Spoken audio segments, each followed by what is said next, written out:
공인중개사 등의 결격사유입니다. 시험에 반드시 한 문제는 출제됩니다. 그런데 어렵습니다. 이건 해마다 한 문제 출제되는데 다른 법들도 관련되어 있기 때문에 내용은 어렵습니다. 59페이지 법 제10조 1항을 보면 다음 각호 어느 하나에 해당하는 자는 중개사무소 개설 등록을 할 수 없다라고 되어 있습니다. 그 다음에 12번 12호 밑에 보면 동그라미 2번이 2항이죠. 맨 밑에 제1항 1호 내지 제11호 어느 하나에 해당하는 자는 소속 공인중개사 또는 중개보조원이 될 수 없다 이렇게 되어 있습니다. 1호 내지 11호 내지라는 말이 부터까지라는 뜻입니다. 법조문에서는 1호부터 11호까지 이 뜻이죠. 자, 그러면 1항은 중개사무소 개설 등록을 할 수 없다. 2항은 소속 공인중개사 중개보조원이 될 수 없다. 즉 이 결격 사유에 해당되면 개업도 못하고 취직도 못한다는 뜻이죠. 그 다음에 3항 등록관청은 개업공개사, 소속공개사, 중개보조원 및 개업공개사인 법인의 사원, 임원 이하 개업공개사 등자 동그라미 하시고요. 등이라 한다. 즉 개업공개사 등이 제1항 1호부터 11호까지 어느 하나에 해당하는 여부를 확인하기 위하여 관계기관에 조회할 수 있다.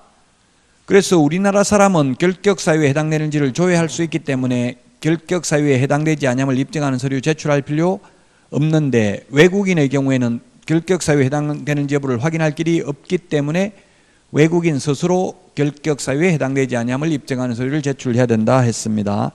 자, 1호부터 12호까지 12개가 있죠. 요 법조문 순서대로 한번 보도록 하겠습니다. 시험에 해마다 반드시 출제됩니다. 개업공인중개사 등 개업공개사를 줄여서 개공이라고 하겠습니다. 해마다 출제된다. 조금 전에 했던 게 법인의 등록 기준 반드시 출제된다고 했고요. 반드시 출제되는 것만 해도 80점은 받을 수 있다. 그 다음에 개공 등의 결격사유입니다. 결격사유. 개공 등의 결격사유인데 첫 번째 미성년자가 있습니다. 이 미성년자에서 벗어날 수 있는 유일한 길은 나이를 잡수시는 길밖에 없습니다. 민법에서는 미성년자라 하더라도 법정 대리인의 동의를 받거나 혼인을 하면 성년으로 본다라는 규정이 있죠. 근데 공인중개사법에서는 절대로 성년 의제가 인정되지 않습니다. 오직 나이를 먹는 길밖에 없습니다. 혼인을 해도 부모 동의 받아도 중개사무소에 근무할 수는 없습니다. 미성년자의 경우. 다만 자격은 취득할 수 있죠. 공인중개사는 개업공인중개사 등에 포함되지 않습니다. 개업공인중개사 등에는 공인중개사는 포함되지 않는다. 따라서 미성년자도 자격을 취득할 수는 있습니다. 그러나 개업을 하거나 취직할 수는 없습니다. 그 다음에 피성년 후견인, 피한정 후견인, 피특정 후견인이 있는데 피특정 후견인,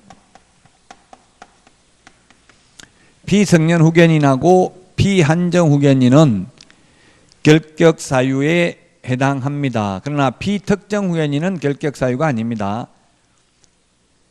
피성년 후견인 이게 민법에서는 6년 전에 바뀌었고요. 공인중개사법에서는 작년에 바뀌었는데 작년에 바뀌기 전에는 금치산자였습니다. 금치산자. 바뀌기 전에 한정치산자였습니다. 피산정 후견인은.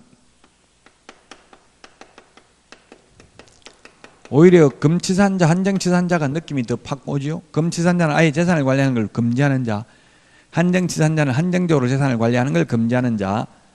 피성년 후견인이라는 말은 후견인은 뒤후자 바라볼 견자 사람인자 뒤에서 바라보는 사람, 성년으로서 뒤에서 보살펴주는 사람, 피는 성년으로서 뒤에서 보살핌을 받아야 되는 사람 이 뜻이죠. 자, 어쨌든 이 두 사람은 결격사유에 해당되니까 중개사무소에 근무할 수 없습니다.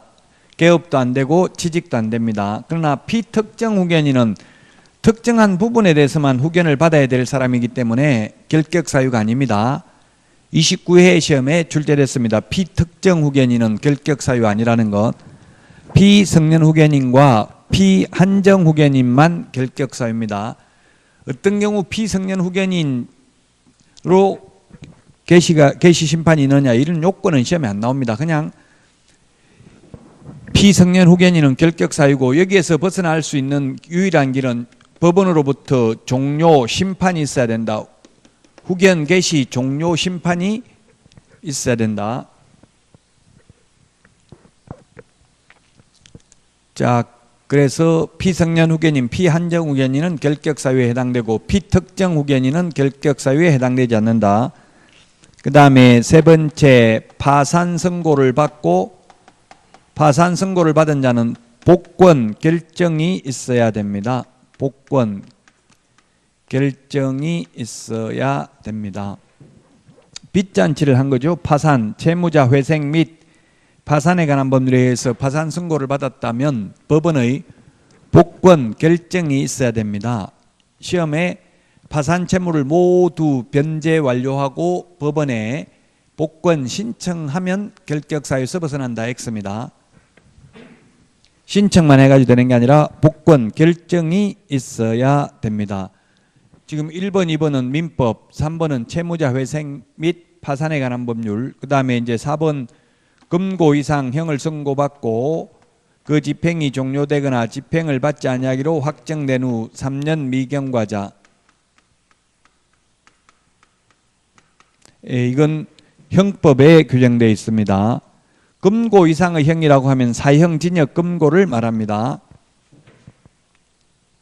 자, 그러면 첫 번째 집행 종료가 있습니다. 집행 종료. 집행 종료가 있는데 집행 종료에는 첫 번째 만기 석방이 있고요. 만기 석방되었으면 3년 지나야 됩니다. 그 다음에 가석방이 있습니다. 가석방. 가석방이 된 경우에 남은 자녀 형기에 3년을 지나야 됩니다. 그래서 A와 B가 공동정범으로서 모두 징역 3년형을 선고받고 A는 3년 만기 석방되고 B는 1년 만에 가석방되었다 하더라도 이들이 선고받은 날로부터 결격사유에서 벗어나는 시기는 같습니다. 둘 다 몇 년 지나야 돼요? 6년 지나야 됩니다. 선고받은 날로부터. 교도소에서 살고 나와서 3년 또 3년 더 지나야 되고요. 1년 만에 가석방되어도 남은 자녀 형기 2년 플러스 3년 지나야 됩니다. 선고받은 날로부터 본다면 모두 6년 지나야 됩니다. 3년을 선고받았다면. 그래서 시험에는 어떻게 출제됐냐 하면은 가석방된 경우에는 가석방된 날로부터 3년 지나면 결격사유에서 벗어난다 X입니다. 가석방 요건은 우리 시험에 안 나온다고요. 어떤 경우 가석방되는지 참고로 그냥 잠깐 말씀드리면 형기의 3분의 1 이상을 채우면 모범수인 경우 가석방할 수 있습니다. 어쨌든 우리 시험에는 가석방되면 3년 지나면 벗어나는 게 아니고 즉시 벗어나는 게 아니고 남은 자녀 형기에 3년을 더 지나야 된다. 남은 자녀 형기 플러스 3년 지나야 된다. 그 다음에 집행 면제가 있습니다. 집행 면제. 집행 면제는 세 가지가 있는데 특별 사면이 있고요. 특별 사면, 그 다음에 법률 변경,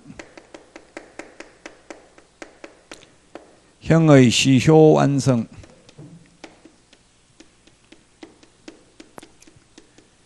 형의 시효 완성 모두 3년 지나야 됩니다. 특별 사면되어도 3년 지나야 됩니다. 일반 사면은 즉시 벗어납니다. 이 결론만 알면 되고 어떤 경우 특별 사면하는지는 시험에 안 나옵니다.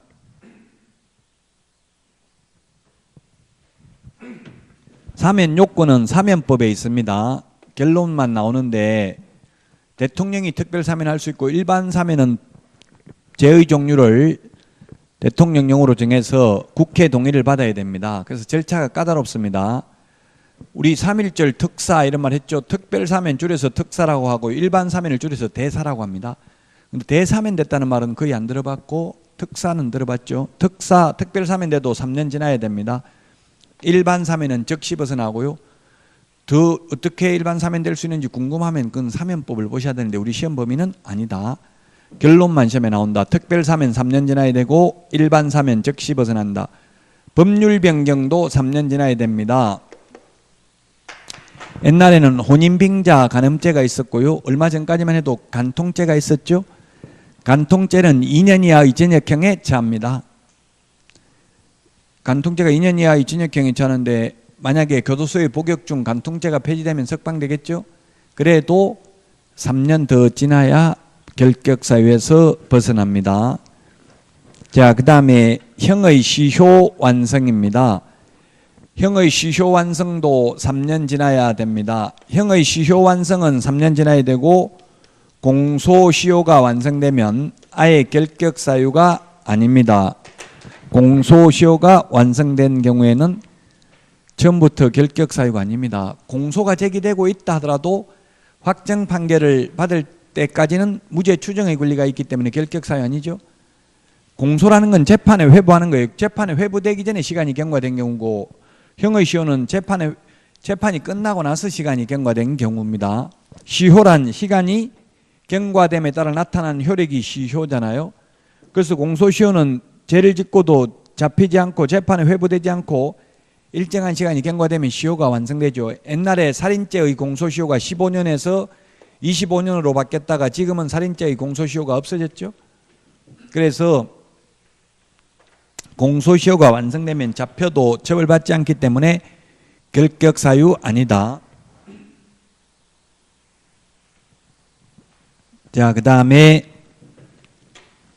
5번째 금고 이상의 집행유예 기간에 있는 자입니다. 집행유예 기간에 있는 자. 집행유예가 있고 선고유예가 있고 기소유예가 있는데 결론은 선고유예나 기소유예는 결격사유 아닙니다. 집행유예는 유예기간 동안 결격사유입니다. 집행유예 어떤 경우 집행유예 하는지는 우리 시험 범위가 아닙니다. 결론만 나오는데 집행유예는 피고는 공인중개사법 위반으로 징역 3년에 처한다 하고 망치 3번 두드리면 확정입니다. 형이. 근데 그러나 깊이 뉘우치고 있고 그동안 국가 경제발전에 이바지한 점을 감안하여 그 집행을 5년간 유예한다 하면 앞에 받은 거는 볼 필요 없고 뒤에 유예 기간만 결격사유에 해당됩니다. 5년간 결격사유에 해당됩니다. 징역 4년에 징역 2년에 집행유예 4년 하면 4년간 결격사유에 해당이 됩니다. 유예 기간 동안 결격사유에 해당이 된다. 선고유예는 결격사유 아닙니다. 가장 가벼운 게 기소유예인데 기소유예는 검사가 검사선에서 마무리 짓고 재판에 회부하지 않는 거죠. 이거는 죄가 있기는 있지만 재판에 회부도 하지 않습니다. 따라서 결격사유 아니고요. 선고유예는 재판에 회부했는데 판사가 1년 이하의 징역이나 금고형에 해당되는 자로서 자격정지 이상의 전과가 없는 초범인 경우 선고유예할 수 있고 선고유예되면 2년이 지나면 면소된 것으로 본다. 이런 규정이 있는데 이런 조금 전에 제가 말한 건 시험에 안 나옵니다. 다만 결론만 시험에 나온다고요. 집행유예는 유예 기간 동안 결격사유고 선고유예나 기소유예는 결격사유 아니다. 여기까지만 기억하면 되겠습니다. 그 다음에 6번째 자격 취소되고 3년 미경과자입니다. 자격 취소되고 3년 미경과자. 3년이라는 표현 우리 핵심 비교 정리 프린트 46번에 1번부터 5번까지 있죠. 46번에 지금 2번, 5번 밑줄 치시면 되겠습니다. 2번, 5번. 2번, 5번이 자격 취소되고 3년 미경과자는 2번 개업 공개사 등이 될 수 없고 5번은 자격 취소되고 3년 미경과자는 3년 안에 다시 자격을 취득할 수도 없다는 이야기입니다.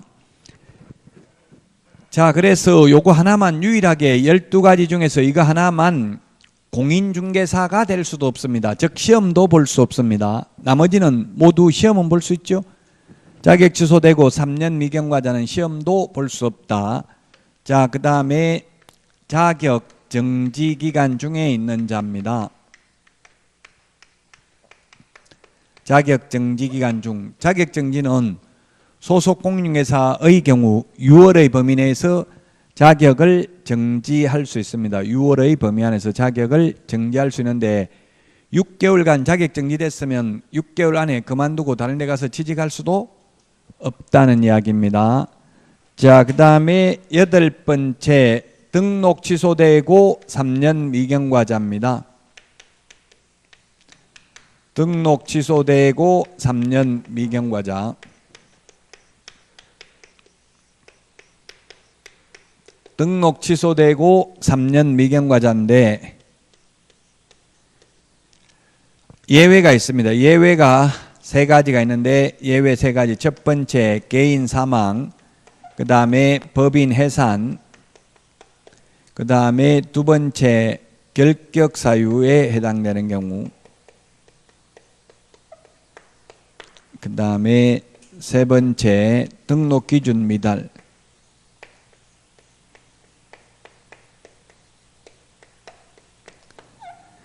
이 3개의 경우에는 등록 취소되고 나서 3년 지나야 된다는 규정을 적용받지 않는 예외입니다. 즉 사망 해산하면 그러면 언제 벗어난다는 이야기에 결격사유에서 즉시 벗어난다. 3년 지나면 벗어난다. 영원히 못 벗어난다. 답은 영원히 못 벗어난다는 이야기죠. 사망하면 다시는 중개사무소에 근무할 수 없습니다. 단 부활한 경우에는 그러하지 아니합니다. 부활하지 않는 한 영원히 결격사유에서 벗어날 수 없습니다. 자, 그 다음에 결격사유에 해당되면 예를 들면 파산 선고를 받아서 등록이 취소됐다면 등록 취소되고 나서 3년 지나야 되는 게 아니라 복권이 돼야 된다고요. 3년이 경과되었다 하더라도 아직 복권 안 됐으면 여전히 결격사유에 해당되고 또 3년이 지나지 않았다 하더라도 복권이 됐다면 바로 결격사유에서 벗어난다 이 말이죠. 자, 그 다음에 등록 기준 미달입니다. 법인의 등록 기준에 보면 대표자는 공인중개사이어야 하며 대표자를 제외한 임원 또는 사원의 3분의 1 이상이 공인중개사이어야 한다 했습니다. 만약에 자격증이 있는 임원이 모조리 다 그만둬 버렸습니다. 그러면 등록이 취소될 수도 있습니다. 이렇게 해서 등록이 취소됐다 하더라도 3년 안 지나도 다시 등록 기준만 갖추면 등록할 수 있다는 이야기입니다. 이 예외 3가지 시험에 출제가 되었었습니다. 그 다음에 9번째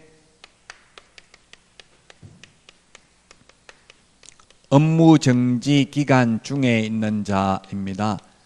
개업공개사에 대하여 6월의 범위 안에서 업무정지를 명할 수 있고 업무정지 기간 중에는 결격사유에 해당이 됩니다. 업무정지 기간 중에는 그만두고 다른 데 가서 취직을 하거나 그만두고 6개월 안에 다시 개업하는 것도 불가능하다는 이야기입니다. 그 다음에 10번째 법인의 업무정지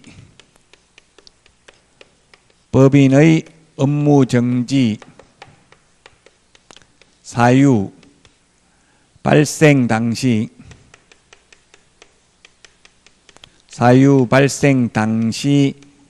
임원이 어떤 자입니다. 업무정지 사유 발생 당시 임원이 어떤 자. 자, 그래서 이것도 사례 중심으로 출제가 되었는데요. 2019년 3월 14일 업무정지에 해당되는 위반 행위를 했습니다. 업무정지에 해당되는 위반을 했다.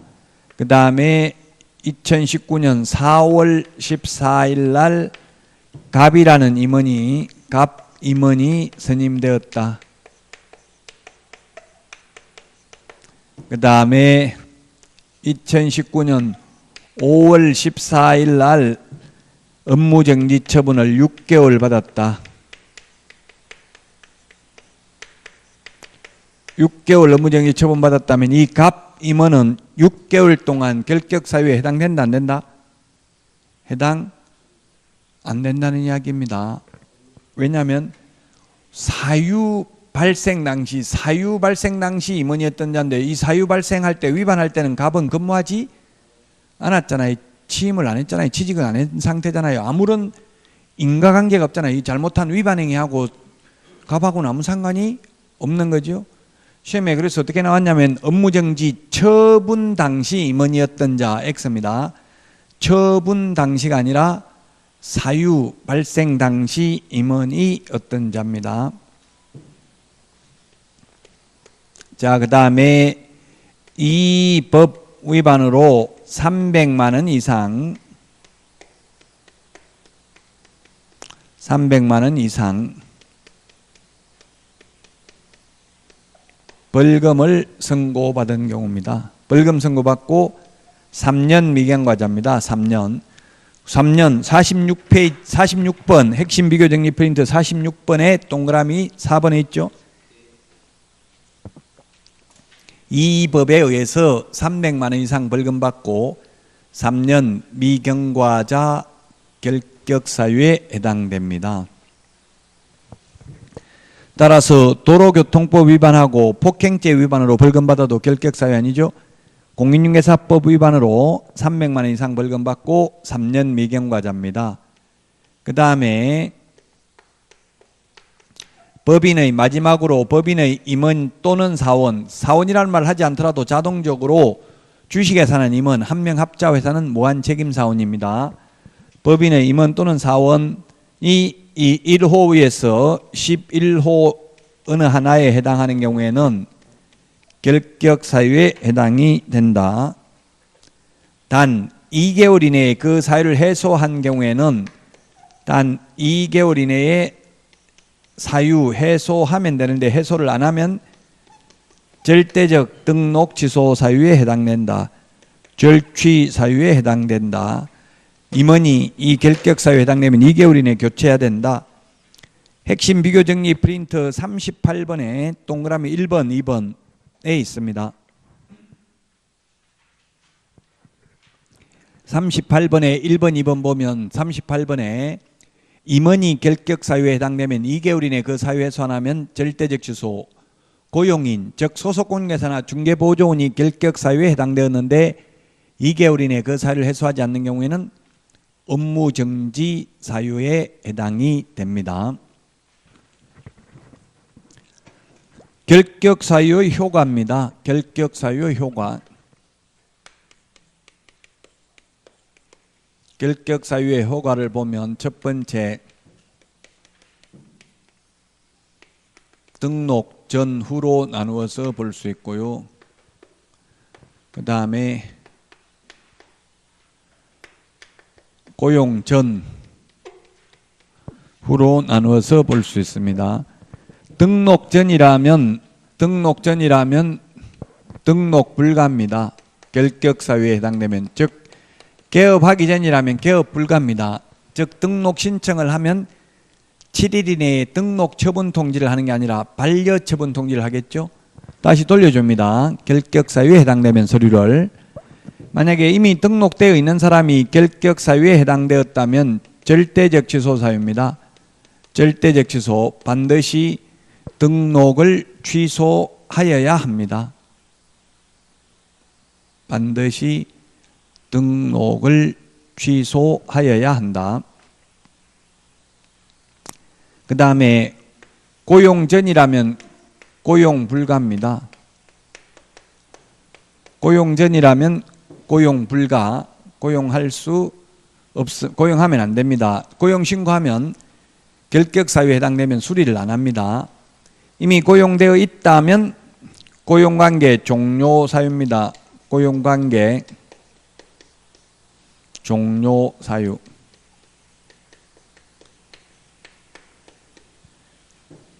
고용 후라면 고용관계를 종료해야 된다. 만약 고용인이 직원이 결격 사유에 해당되는데 2개월 내에 사유 해소를 안 하면 업무 정지 사유입니다. 업무 정지. 임원 또는 사원이 결격 사유에 해당되었는데 2개월 이내에 그 사유 해소하면 절대적 취소. 소속 공개사나 중개보조원이 결격 사유에 해당되었는데 2개월 이내에 그 사유를 해소하지 않는 경우에는 업무 정지 사유에 해당이 됩니다. 자, 개업공개사 등의 결격 사유에 대해서 살펴봤습니다. 66페이지, 우리 교과서 66페이지 문제 보도록 하겠습니다. 66페이지 문제. 깨스를 등록할 수 있는 경우에 해당하는 것은, 이 말은 결격 사유에 해당하지 않는 것은 이 말이죠. 등록할 수 있는 것은 했으니까. 1번은 보니까 자격 취소면 2년이 아니고 3년 지나야 되죠. 2년밖 기출 문제입니다. 이게 다. 그 다음에 2번은 도로교통법 위반해서 금고 이상 실형을 선고받았다면 3년 지나야 됩니다. 벌금은 이 법에 의한 벌금이기 때문에 도로교통법 위반해서 벌금을 받았다면 결격 사유가 아니겠죠. 근데 금고형을 받았다면, 이상을 받았다면 3년 지나야 됩니다. 자, 그 다음에 3번. 자격 정지 기간 중에는 결격 사유라고 했잖아요. 자격 정지 처분을 받고 그만두고 다른 데 가서 취직하거나 개업하는 게 불가능하다. 자격 정지 기간 중에는. 4번. 갑이 대표자로 있는 개업공개사인 법인이 해산하여 그 등록이 취소된 후 3년이 경과되지 않았다. 자, 법인의 경우에는 3년 경과되지 않았다 하더라도 이거 해산이잖아요. 해산, 사망, 결격 사유 이런 거는 3년 지나지 않아도 된다 했죠. 3년 지나야 된다는 규정을 적용받지 않는 예외라고 했습니다. 답 4번입니다. 그래서 5번. 갑이 중개대상물 확인설명서를 교부하지 않아 업무정지 처분을 받고 폐업 신고한 후 그 업무정지 기간이 경과되지 아니한 경우에 업무정지 기간 지나야 됩니다. 업무정지 기간 동안은 결격 사유에 해당됩니다. 업무정지 기간 동안은. 따라서 답 4번이 되겠습니다. 자, 그 다음에 69페이지 고용인입니다. 고용인.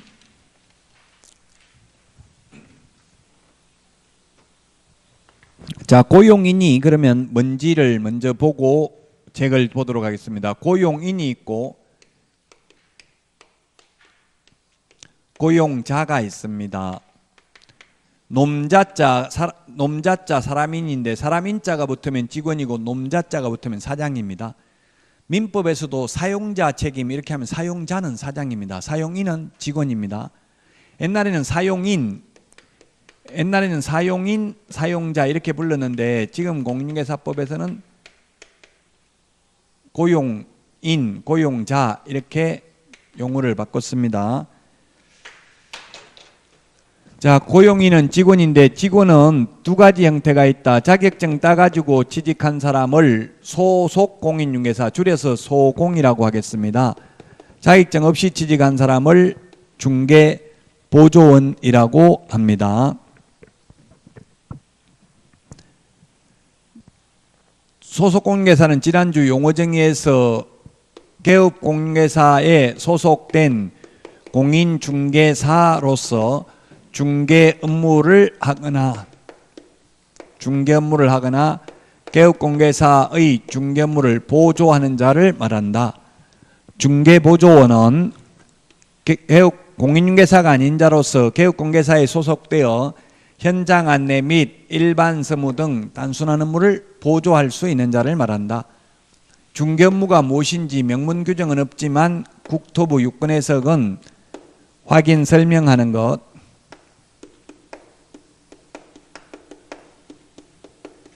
확인 설명서 작성하는 것, 그 다음에 계약서 작성 이런 것들을 중개 업무라고 보고 있다. 따라서 소속공인회사는 중개업무를 할 수 있는데 중개보조원은 중개업무를 할 수 없다라고 했습니다. 중개업무를 했으면은 서명 및 날인을 해야 됩니다. 계약서를 썼으면 서명 및 날인을 해야 되고 중개보조는 서명 및 날인할 의무는 없습니다. 그러나 개업공개사와 함께 서명 및 날인을 해도 공개사법 위반은 아닙니다. 그 다음에 서명 및 날인할 때 도장은 인장 등록을 해야 됩니다. 인장 등록을 해야 되는데 중개보조원은 인장 등록을 할 의무가 없습니다.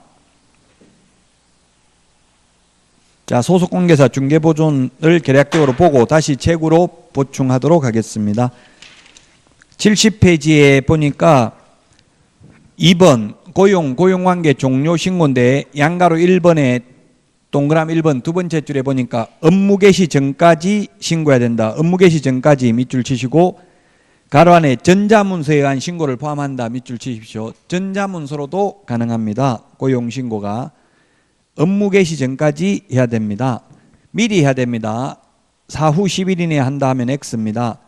동그라미 2번은 옛날에는 고용신고하면은 자격증 사본을 제출했는데 지금은 제출 안 합니다. 왜냐하면 전산으로 확인합니다. 직접 시도의사한테 확인한다 돼 있는데 이게 인터넷에 주민등록번호만 입력하면 다 뜹니다. 자격증 땄는지 안 땄는지. 동그라미 4번에 보니까 만약에 소속공개사나 중개보조원이 외국인인 경우에는 외국인 스스로 결격사유에 해당되지 않음을 입증하는 그 국가에 주재하는 대한민국 영사관이 확인하는 공정서류나 증명서류 또는 아포스티유 확인서를 제출해야 됩니다. 그 다음에 동그라미 5번 고용신고를 받은 등록관청은 결격사유에 해당하는지 여부와 실무교육 또는 직무교육 수료 여부를 확인하여야 합니다. 소속공개사는 실무교육 받아야 되고 중개보조원은 직무교육을 받아야 될 것입니다. 자, 그 다음에 양가로 2번 고용관계 종료 신고인데 맨 밑에 줄에 보니까 70페이지 10일 메모하십시오. 10일. 10일 이내에 등록관청에 신고해야 됩니다. 10일 이내에. 고용신고는 업무 개시 전에, 고용관계 종료 신고는 사후 10일 이내입니다. 71페이지 위반시 제재입니다. 양가로 3번. 이 고용신고를 안 하면 그 밖에 이 법 또는 이 법에 의한 명령 위반으로 6월 이하의 업무정지에 해당됩니다. 구체적 기준은 1개월입니다. 그 박스 표에 보니까 소속공개사 중개보조원 같은 점 다른 점 차이점 적어놨는데요. 칠판에도 적어놓았습니다. 자, 그 다음에 고용인의 업무 범위도 칠판에 있는 내용 한 겁니다. 자, 그러면 72페이지 고용인의 업무상 행위와 책임입니다. 동그라미 1번에 보니까 소속공개사 또는 중개보조원의 업무상 행위는 업무상 밑줄 치십시오. 업무상 행위입니다. 모든 행위는 하면 X죠. 업무상 행위는 그를 고용한 개업공개사의 행위로 본다, 추정한다가 아니라 본다, 의제한다, 간주한다. 자, 그 다음에 73페이지 양가로 2번 행정상 책임이 있습니다. 행정상 책임. 행정상 책임이 있고 양가로 3번 양벌규정 형사 책임이 있습니다. 자, 그러면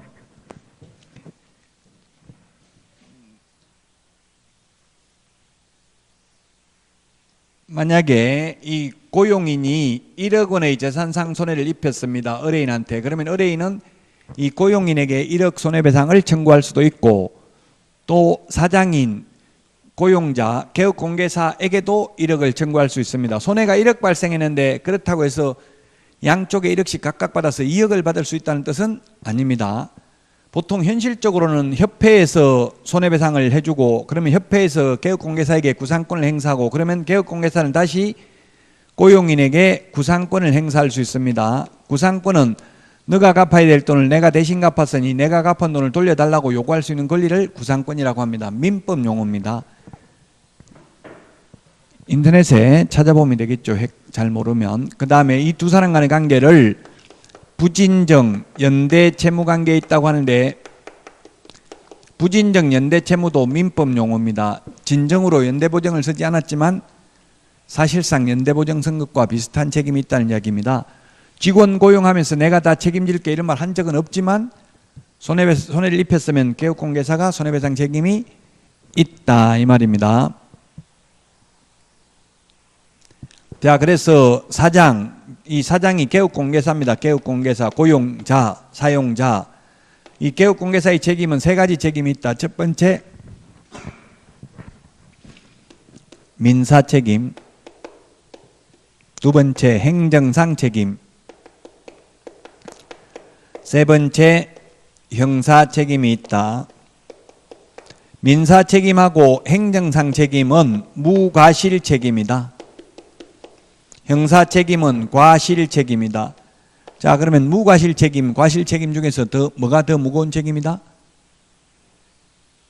네, 무과실이 더 무겁습니다. 무과실은 사장이 직원이 잘못했으면 사장이 과실이 없어도 책임져야 된다는 뜻이고요. 과실 책임은 사장에게도 과실이 있을 경우에만 책임이 있다 이 뜻이죠. 그래서 직원이 잘못해서 손해가 발생했으면 사장은 자기 잘못이 없어도 손해배상해야 되고요. 직원이 업무정지에 해당되는 위반 행위를 했으면 그를 고용한 개업공개사의 행위로 보기 때문에 사장은 자기 잘못이 없어도 업무정지 받을 수도 있다. 근데 형사책임은 개업공개사에게 과실이 있는 경우에만 형사책임을 부담합니다. 73페이지 양가로 3번에 양벌 규정이 있고 동그라미 1번에 보니까 소속공인중개사 중개보조원 법인의 임원 또는 사원이 법제 48조가 뭐냐면 3년 이하의 징역이나 3천만 원 이하의 벌금이고요. 49조가 1년 이하의 징역이나 1,000만 원 이하의 벌금이고 이 두 개를 합해서 행정형벌이라고 합니다. 징역벌금을. 즉 직원이 행정형벌에 해당하는 위반 행위를 한 때에는 그 행위자를 벌한 외에 그 개업공인중개사에 대해서도 해당 조에 규정된 벌금형을 구합니다. 해당 조에 규정된 밑줄 치십시오. 세 번째 줄에 해당 조에 규정된 벌금형을 과한다. 밑줄 치시고요. 해당 조입니다. 그래서 해당 조기 때문에 시험에 직원이 1,000만 원 벌금 받았으면 사장도 똑같은 액수의 벌금형에 처하는 것을 양벌 규정이라 한다. X입니다. 똑같은 금액이 아닐 수 있어요. 직원이 잘못해서 1,000만 원 벌금 받았으면 사장은 100만 원 벌금 선고받을 수도 있다. 해당 조에 규정된 벌금형이니까 해당 조에 1,000만 원 이하라고 돼 있으니까 직원이 1,000만 원 받았다고 해서 사장도 꼭 1,000만 원 벌금을 선고받아야 되는 것은 아니다. 100만 원 받을 수도 있고 10만 원 받을 수도 있다. 해당 조에 규정된 벌금형이다. 벌금형이지 절대 징역 가는 일은 없습니다. 직원 잘못으로 감옥 간다고 하면 불안해서 고용할 수가 없겠죠. 그래서 양벌 규정에 의해서는 절대 사장이 징역 가는 일은 없다. 직원 잘못으로 벌금형에 처합니다. 다만 이게 바로 과실 책임입니다. 밑줄 치시면 다만 그 개업공개사가 그 위반 행위를 방지하기 위하여 상당한 주의와 감독을 게을리하지 아니한 경우는 그러하지 아니하다. 즉 과실이 없으면 양벌 규정에 의해서 형사 책임을 지지 않아도 된다 이 뜻입니다. 75페이지를 보시면 소속공개사 중개보조원 고용관계 종료신고 소속공개사 인장 등록이 있는데 75페이지 오른쪽 밑에 보니까 소속공개사 등록인장인 여기다 도장 찍어서 제출하면 이게 바로 인장 등록하는 것입니다. 여기까지 하고 쉬었다가 76페이지 중개 업무의 범위부터 하도록 하겠습니다.